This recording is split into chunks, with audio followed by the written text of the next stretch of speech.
Between 600 BCE and 600 CE, India went through a really important time. Lots of new ideas popped up, and these ideas changed how people thought about life. They changed how people lived, too. New religions like Buddhism and Jainism started during this time. These religions were different from the older ones and challenged how things were done. This time also saw amazing buildings go up, like beautiful temples and stupas. These weren't just regular buildings, they were symbols of faith. They showed how skilled the builders were and how important religion was. This time in India was full of changes and creativity. It's important for us to learn about this time because it tells us about our past and helps us understand our present. The ideas from back then still matter today and shape our culture. In the next parts, we'll learn more about this super interesting time. We'll look closer at the changes, the ideas, and the art. Around 600 BCE, India was changing a lot.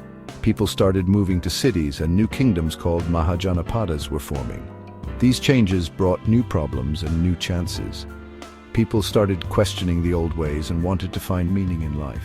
This led to new thinkers and teachers who challenged old beliefs and offered new ways of seeing the world. One of the biggest changes was the use of iron. Iron tools made farming easier and helped clear more land. This meant more food, and extra food meant people could try other jobs. This helped trade grow. The 6th century BCE was a time of big change and lots of excitement. It was also a time of great creativity and new ideas. This time set the stage for the culture and ideas that would shape India for a long time. The Upanishads are like a collection of old Indian stories. They are part of the Vedas. The Upanishads talk about big ideas, like what is real and what isn't. They ask questions about life and death and give answers that are both deep and helpful. One of the main ideas is Brahman. Brahman is like the ultimate reality, the source of everything. It's hard to describe and even harder to understand. Another important idea is Atman. Atman is like your individual soul, and it's a part of Brahman. The Upanishads teach that Atman and Brahman are the same thing. The Upanishads also talk about samsara, which is the cycle of being born, dying, and being reborn. It's a cycle of suffering. The Upanishads teach that we can escape samsara by understanding who we really are. The Upanishads are full of wisdom. They help us understand reality and give us advice on how to live a good life. They still inspire people today.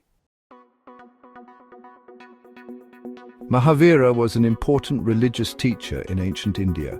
He was the 24th Tirthankara of Jainism. He lived around 600 BCE. He was born into a royal family, but he gave up all his riches to find real happiness.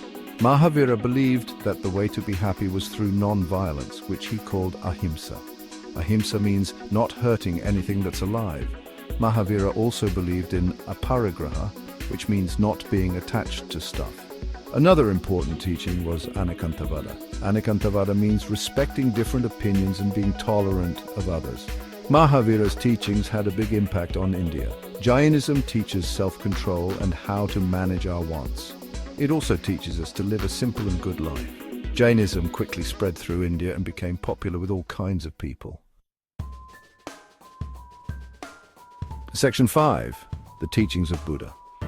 Gautama Buddha was another important teacher in ancient India. He was born in Lumbini. Buddha means the enlightened one. Buddha taught that life is full of suffering, which he called dukkha.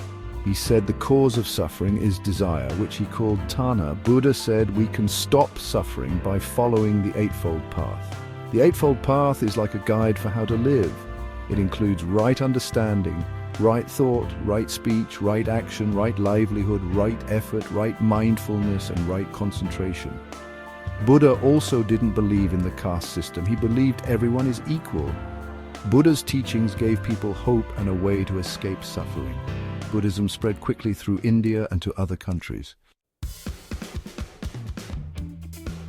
Section 6. The Sangha and the spread of Buddhism. The Sangha was super important for spreading Buddhism. The Sangha was a group of Buddhist monks and nuns. They kept Buddha's teachings safe and shared his message with new people. Emperor Ashoka, who ruled around the 3rd century BCE, really liked Buddhism. He helped spread Buddhism everywhere by sending missionaries all over India and to other countries too. Ashoka's support was really important for Buddhism to grow. He built lots of stupas and monasteries and gave money to the Sangha. The Sangha and Ashoka helped make Buddhism a major world religion. Section 7. Stupas. Monuments of faith. Stupas are important Buddhist buildings. They are dome-shaped and they were built to hold special objects from Buddha or to remember important events in his life. You can find stupas all over India. One of the most famous is the Sanchi Stupa in Madhya Pradesh. It's even a UNESCO World Heritage Site. Stupas aren't just buildings, they're important symbols of Buddhist faith. They represent Buddha and his teachings. People visit stupas to show respect to Buddha and to meditate and think. Section 8. Other voices, other beliefs. Buddhism and Jainism weren't the only new religions in ancient India. Other groups challenged traditional beliefs and offered new ways of thinking. The Ajivikas believed in destiny, not free will. The Charvakas didn't believe in the afterlife. They believed in enjoying life as much as possible. These different groups show how diverse ancient India was and how people were always asking questions. Section 9. Artistic expressions of faith. Between 600 BCE and 600 CE, India saw a lot of artistic creativity. This was when the first rock-cut caves, like the Ajanta and Ellora caves, were made. These caves have beautiful sculptures and paintings that tell stories from Buddhist and Hindu mythology. They show how skilled the artists were and what people believed at the time. Art wasn't just about religion. Sculptures of animals and people were also popular.